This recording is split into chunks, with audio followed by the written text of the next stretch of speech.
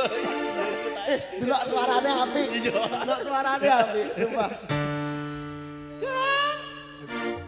Ayo, Jon. Jang. Kurang dhuwur ya, Dik. Ya pas ngono pas ya. Dhuwur nang iso ah. Turuti dhewe, turuti pokoke.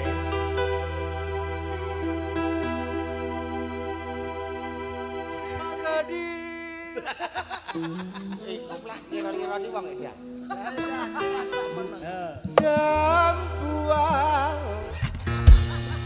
Nadanya dipasno sik. Dipasno. Mau wis pas kan jaluk diunggahno sak oktav kowe kudune siap. Lah iya, Ayo, ora pas mau. gawe kowe sok. Tenang. Jojo. Ayo. Jam 12. Lah nek kowe lah, nyanyi to mbok ayo. Iki tak warai ben pas cangkemmu. Jam 12. Apik kaya ngono. Cacak ya. Wis cacak karo ngono wis cacak. Pak wonten bendho tebang tebu, Nggo apa yon? nggo babat sirahmu. Aku seneng yon. Seneng lek sirah. Apik ra karo. Kowe iso ngepasno karo kono. Iya iya. Iki apa sing mari apik iki apa? Itu nih. Jam 12. Manis rasane. Senajan keras tak anteni rondone. Langsung pacobaning urip. Lek kok pacebane urip lho. Iya jam 12.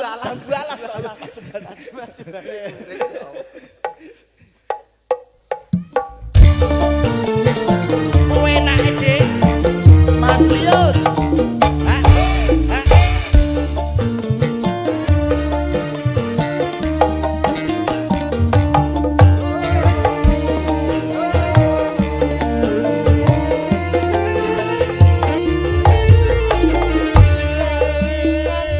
Manis asem, ajur kene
ngombe ya. Ngombe apa? Trajos sih kok. Anakku mau Bima ya Bima. Ya sekali-kali ra Ya masalah. 2 kali, engko bengi ape bawa aku. Kok bengi bawa? Khusus Ya, Iya. tak turuti. spesial kagem Mbah Mudin iki, Mbah. Mengki dalu kula bawa sing dereng nate tinggi menungso.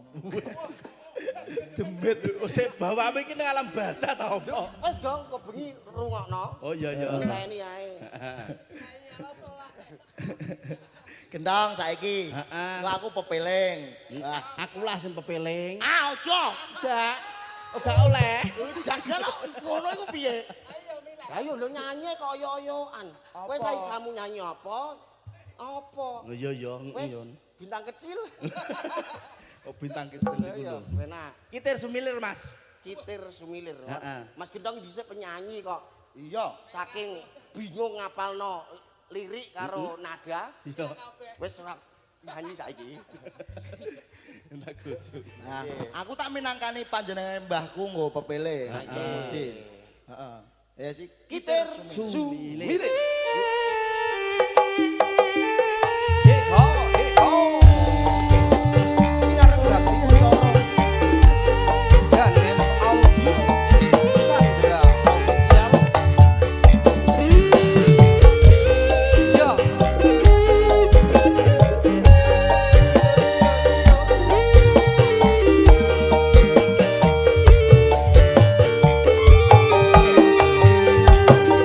Angenku ngamborohan nembus meko ngitung lintang sesuluk padang rembulan tak goleki ono ngendi si panjerino tak titipi kidung keke tak ing jantung lelungitan lulungan kang rerambatan among swara hangrang keciwanggo tak kirimi layang kitir tak samperke angin sumilir ora krasa sliramu tansah tak pikir.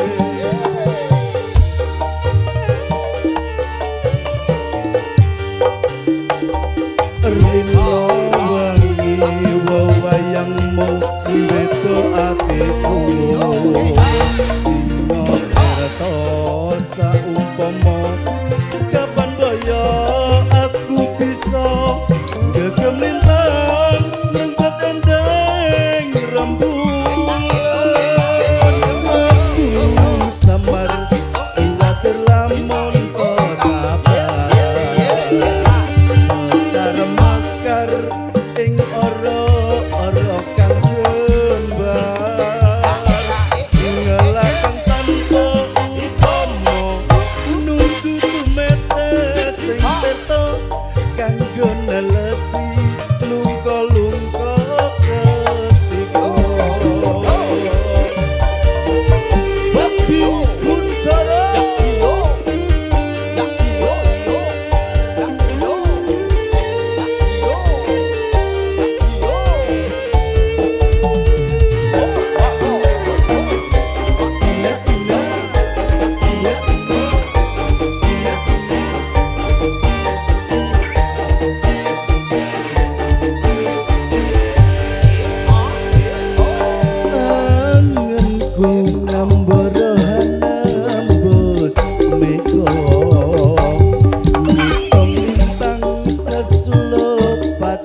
Heeh. Pepeling.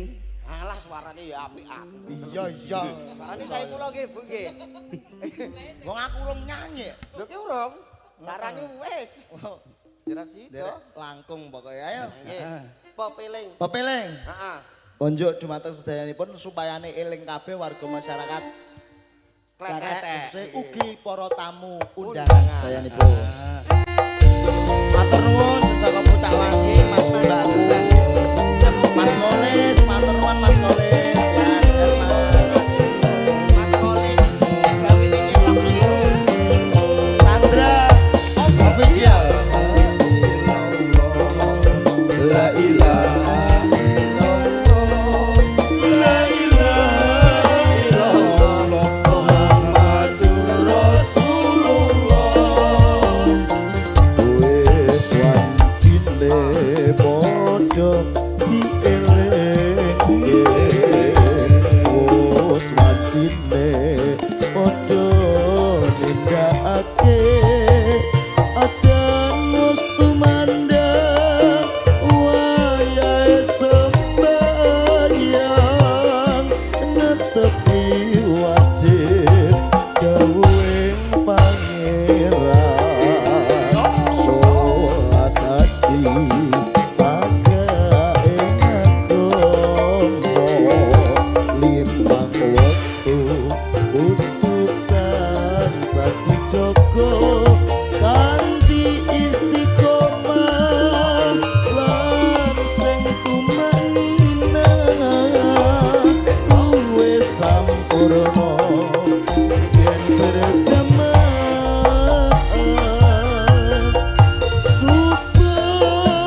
Menika pinangkani pambututan panjenenganipun Mbah Mudin. Pokoke dikepenake matur sembah nuwun mengke dilanjengaken mengen dalu. Ayo. Apa Yan? Wit rubah semono gedhe.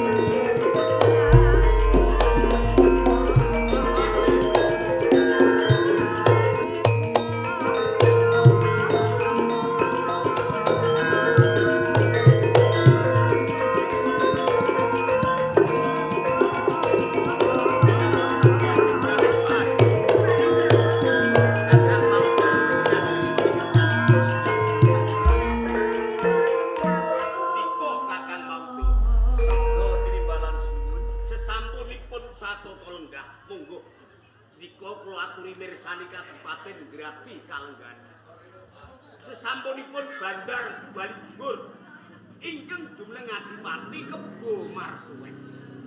Nanging pakartinipun Kebo Martuwet napak tilas pakartinipun Bandar Subali. Menawi wonten kedadosan ingkang kados ngaten, sinten ingkang kula tuntun? Duh, sinuwun. Mugi kersa paring pangapunten dumateng kalpatan ingkang tenanipun sedaya kalpatan kula wau jumawah wonten ing Patih Maudara Jalaran. Patih Maudara sampun anglancangi pangos dalem jumenengaken Kebo Martuwet minangka dipati wonten ing Grati. Menawi to pakarti kula kaanggep lepat pidana menapa ingkang badhe pun patrapaken ingkang abdi boten badhe selak lan suwala. Menawi Kakang Maudara nglenggana kalpatanipun, ingsun boten badhe gampil paring pidana. Matur sembah sewu. Menawi menika minangka kangge pasinaon Kakang. Sinten menika? Kakang Suwan Suwun.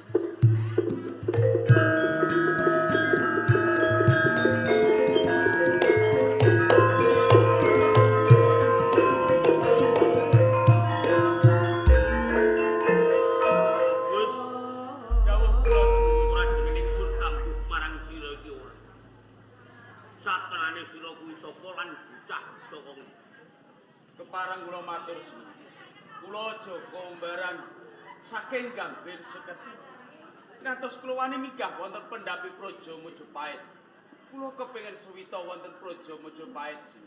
Dadi niat sediamu mung arep suwita. Pinji Ngerti pawitane wong suwita. madhep lan mantep mitu marang reh perintahing sembahan sinuwun.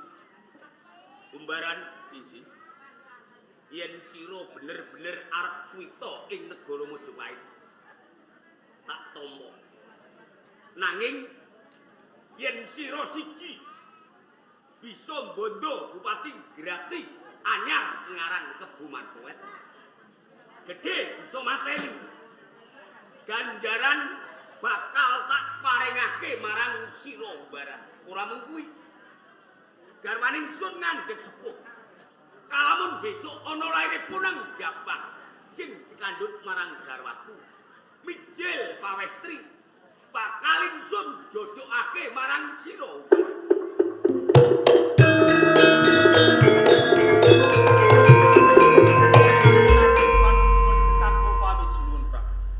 sampun terang terwocok dapangan dika panjenengan.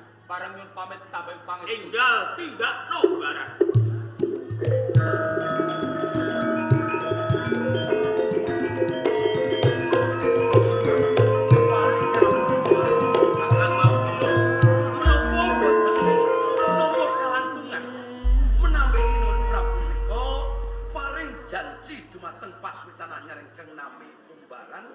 Sambet kalian punang Jabang ingkang kinandhut kalian garwa Prameswaris. Kok ngaten Kanjeng kemawon. Jalaran menawi to sabda dalem menika ngantos tumus menapa ing mangkinipun menawi Sinuhun Prabu menika mboten ngugemi janji badhe dipun geguyu dening kawula Mojopait. Kakang Maudara Paring dawuh sambet sayembara kula nyuruh mentah dumateng Umbaran. pancen niat kangge batangan ngenani ngandhekipun utawi lairipun. Ponang Jabang Benjang Kakang. Kepengin bebatangan kalian Kalih Kakang Maudoro. Nanging batangan kala wau mboten sak-sakipun batangan. lajeng kersanipun sinuwun Prabu. Cara tembung kasarane wonten totoanipun. Oh, wonten ututanipun. Nggih, Lajeng menapa ututanipun ingkang mimpang sajroning bebatangan kala wau. menawi totoanipun sinten ingkang kalah kedah kersa nilaraken Majapahit.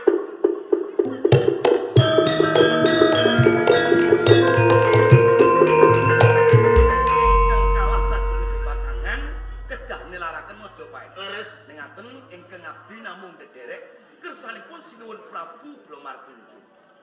ingkang batang langkung rumiyin kula menapa Kakang Maudoro. Reh dening kang kagungan cangkriman kala sinuwun Prabu monggo kula aturi batang langkung rumiyin. Ngaten. Benjang lairipun Ponang Jabang ingkang dipun kandhek kalian garwa kula badhe mijil kakung Kakang.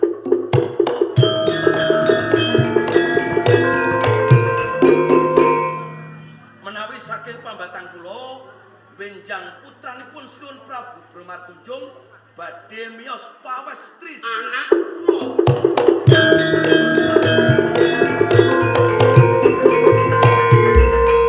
ngertos simaipun Kakang Maudoro gingan Leres. ugi kangge cangkriman. Oh ngaten.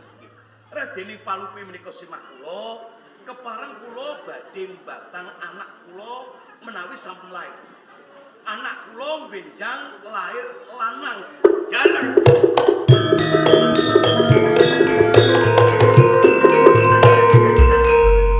Putra sampeyan benjang wadon Kakang.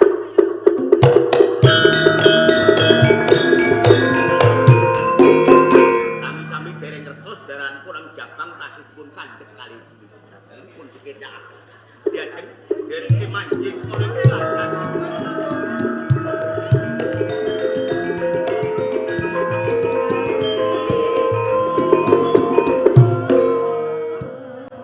Tuhu mustikaning jagat.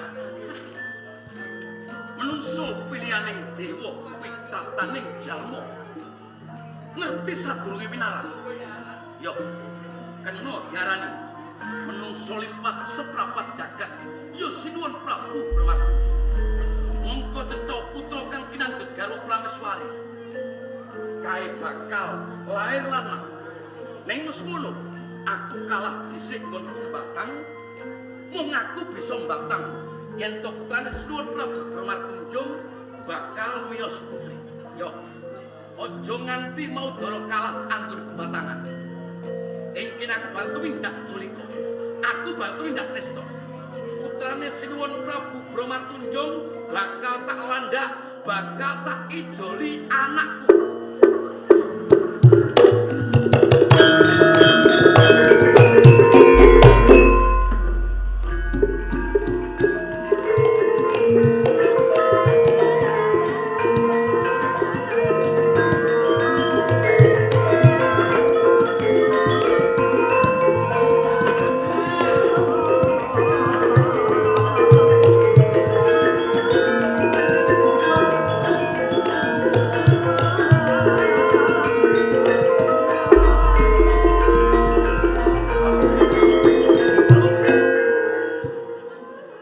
Isih sore rantah kok wis turu to Palupi, Palupi. Ya.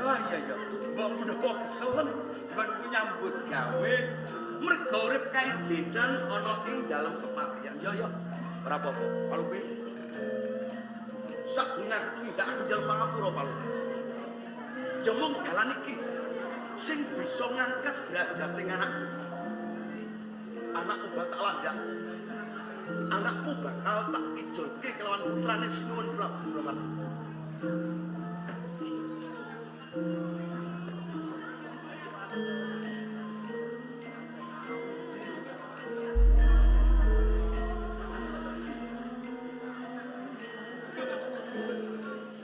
Ya mung iki dalane kamulyaning anak. Karya Basuki Palupi.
sare kok angler temen to diajen. Sinuwun Apa pangapunten. salirane ra ngrasake lumrah. Iki jane nggih lumrah sanget kok sinuwun. Coba pun kakang mundhut pirsa. Nggih. Nggonmu ngandhek iki hitungane wis pirang wulan. Sinuwun kula menika sampun 9 wulan lantus dasa dinten kok sinuwun. Apa itu, Sampun titi wanci cilikipun nang jabang bayi. Yo dene kok ora enggal lahir yen ngepasi. Hitungan wis 9 sasi 10. Nggih, mila nggih memuji kemawon mugi-mugi anggenipun lair putra panjenengan mangke mboten wonten alangan iki sinuwun. Siang Pandoro Rati aku tansah meminta marang Sang Bathara. Sinuwun. Kono ku wis kono-kono kok. Yang umuran ning bali abdi kok. Sang Bathara aku. Kula nyuwun mugi-mugi anak kula panjenengan paringi lahir kakung.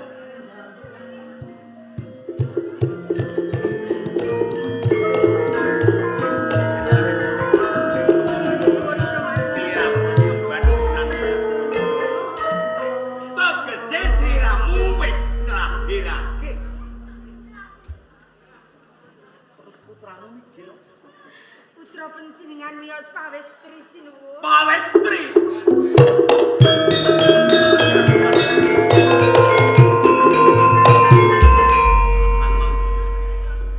Rameswari sampun babaran wis. Nggih, Nun sewu pareng badhe mitelang. Miyos kakung menapa putri. anak kula pawestri, Kakang. Pawestri.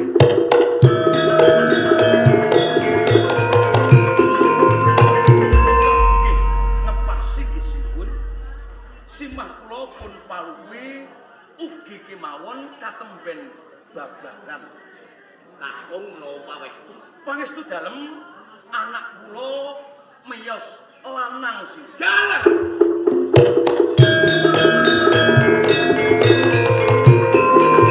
Cetha kula kalah Dik. Kula kalih pinter kalih panjenengan. Pramila ngenani naminipun anak kula pasrahaken kalih Kakang Maudara. Menapa boten saru dinunu atasipun kula namung abangkat tempat. Menika saking kersa kula. Oh ngaten. Menawi kersanipun sinuwun Prabu Bromatunjung kados ngaten, mungkin mawon kula badhe titip jimat asma Sri Subositi. Sri Subositi.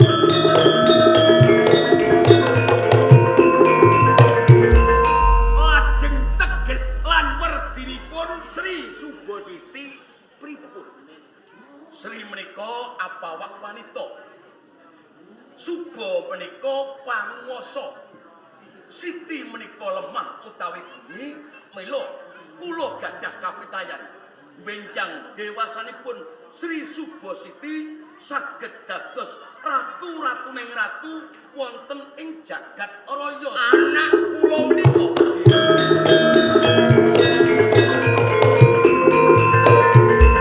kok benten kalih pemanggih kula. Menawi pamanggihipun sinuwun Prabu Bromatunjung kados pundi? Sri leres pawakan pawestri. Suba menawi kula ingkang mestani kados dene kewan. Kewan landak. Siti menika lemah. Dados lairipun anak kula dipun landak. Kakang.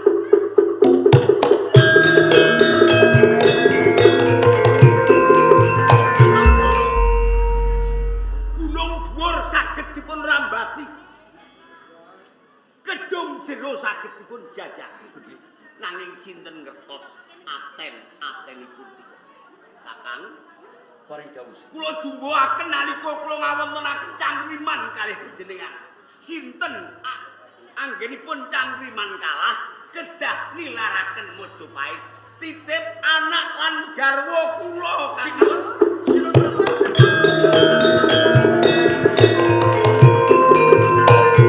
Rameswari Kakang Maudara. boten sisatipun gelani. Jalan Sinuwun Prabu salah satunggaling pengayoman ingkang gong bintoro ambek atil para marto netepi kelawan janji ingkang sampun dipun ucapaken. perkawis panggulawentahipun ingkang putra. Mangke kula ingkang saged anggulawentah. Oh, ngeten matur nuwun sanget Kakang Maudoro.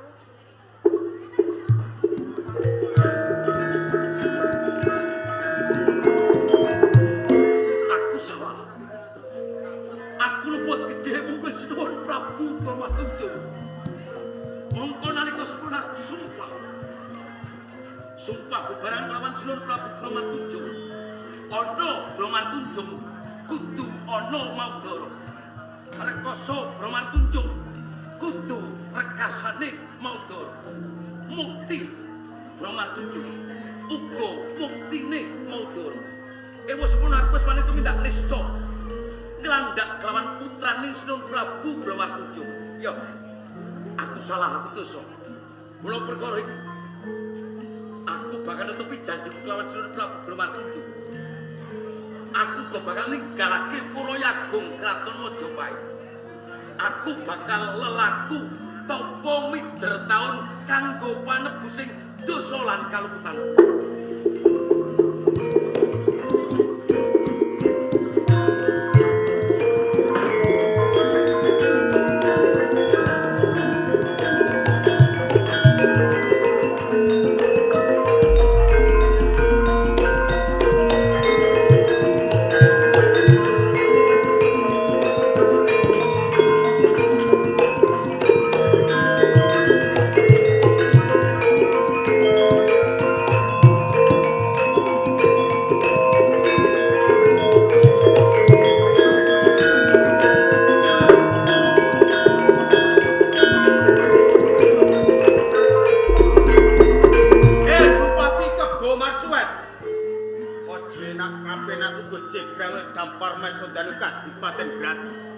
Ayo, metu jaba tanding ana iki Joko Umbaran. Hei, Omar Smet.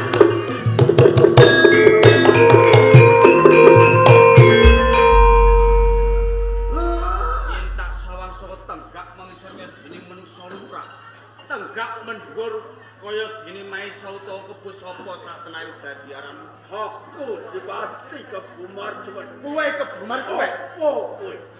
Aku Joko Umbaran, Senopati saka Praja Majapahit tekone Kadipaten Grati.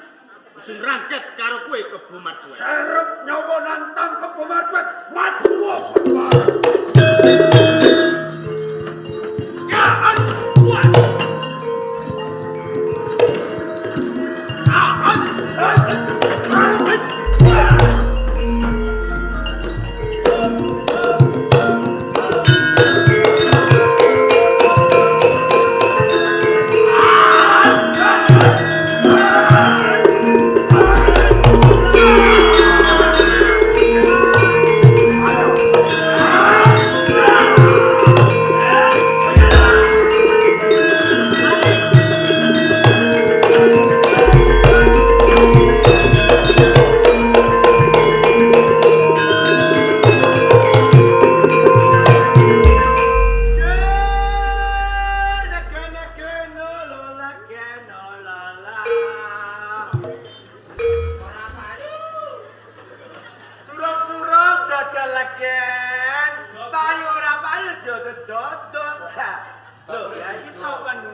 Saka Majapahit. Majapahit. Terus nanging aku kalah yo Pak. gelutmu Aku kalah. kowe kalah. Ora Bobot timbangmu. Kebo Marcuwet iki dedaya musuh kowe. satenane kowe jenengmu sapa yo Pak? Dayon bapake Tulkiyem. Dayon bapake Tulkiyem. Kowe sapa? Aku Joko Umbaran. Joko Umbaran. Iki piye carane yo Pak? Ngono. Aku bisa menang tanding karo Kabo Marcuwet. Marcuwet. Ngene nganggo carane Pak Dayon. Mengko kowe mbalani gelut tanding karo Kebo Marcuwet. Aku kudu tanding meneh yo Pak. Iya, Awakku wis remuk kaya ngene. empat loro diempet. Butuhe menang. Carane mung siji. Piye carane Pak Dayon? Bali gelut meneh karo Kebo Marcuwet. Kalamun kowe mengko kalah dipikut. Kowe gunakno japa mantra. aku nganggo japa mantra. Iya no. Piye japa mantrane yo? Rungokne ya. Rungokne tenan japa mantrane kaya ngene. Duh Ibu Jenggowati. Duh Ibu Jenggowati. Umbaran. Pamit Pejah Ibu. pejah Ibu. Ambale kaping 3. Mengko yen Kebo Marcuwet luluh atine ndaku kowe anak, kowe manut. Aku kudu manut. Iya. Gelem didaku dadi anak. Iya. Sing pungkasan kowe njaluk bebono. Apa bebanane yo? Jaluk gendong. Aku jaluk gendong. Rampung kowe njaluk gendong, kowe digendong sungu kiwa lan tengen cekelen. Lho. Rampung mbok cekel poklek ilang kadek dari Kebo Marcuwet. Kowe Kebo Marcuwet. Ayo tanding ana iki umbaran.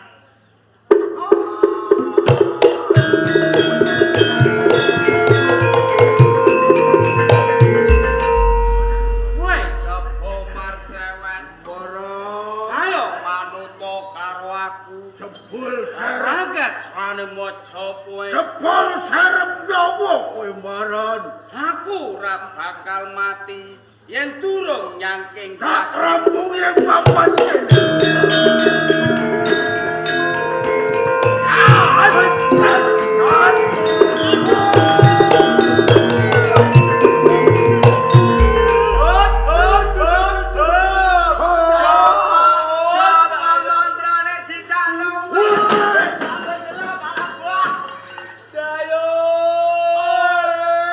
Aku lali japa mantrane yo.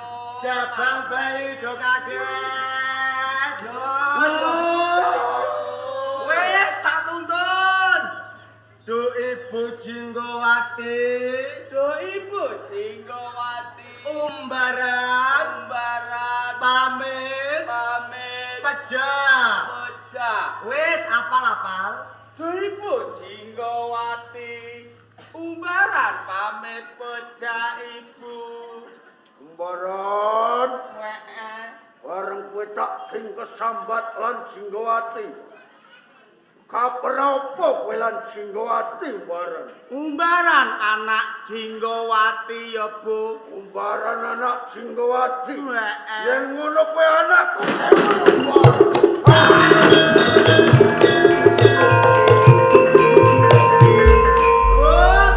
Wes urung ora sampe dari cacine cilik. Wabok iwonengenku. Wes balik. Iki ya sobek tenan yo Yun. Ana apa? Rupaku wis ora gadeg. Terus Bapakku malah nemen yo. sing nulungi Rangga Jusi. Umbaran ana ngendi Ibumu Jenggowati maran? Ibu Jenggowati. Mapan omah gambir saketi yo Pak. Aku tuduhke maran. Aku gelem tuduhke Nanging aku duwe penjaluk. Apa penjalukmu Baran? Aku njaluk gendong yo, Pak. Jaluk gendong. Sikilku gejik ora kuat mlaku. Sikile lara. Mung njaluk gendong. Iya. Munggah nyang pundake kebawa.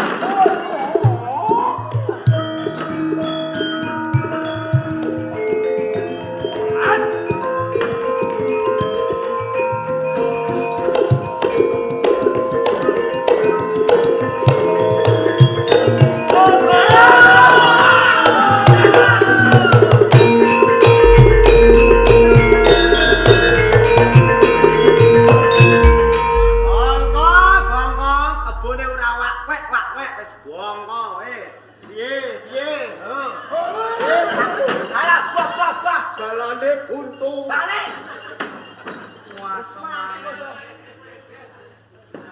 Ayo, bapak itu kiyo. Piye omongane wong tuwa piye? Apa marcewet wis matek angga iya. Marjuwe. Tak tugal sungune. Dadi pusaka loro. Bener. Iki jenenge apa ya, Pak? Iki godo wesi kuning, Godo wesi kuning. pedang Kunta Sukayana. Padang Kunta Sukanuna. Kunta Sukayana. Kunana. Kusayana ya. Pedang Kunta Sukayana. Lah, mirip ora iso cetha. Ayo. Umbaran Aku matur nuwun Yoyon. ora apa-apa. Mukti umbaran. Muktine Mukti Padayun. cocok. Munggah ing Majapuit. Terus Nyuwun ganjaran sinuwun Prabu Yoyon. bro patunjuk. Wee. Ora apa-apa. Ayo gelis sowan Yoyon. Sowan. Nuwun sewu sadenipun caros kebo marjuit ing wekdal sakmenika sampun rampung kula badhe nyuwun pamit mangke dalu dipun ajaraken. Assalamualaikum warahmatullahi wabarakatuh.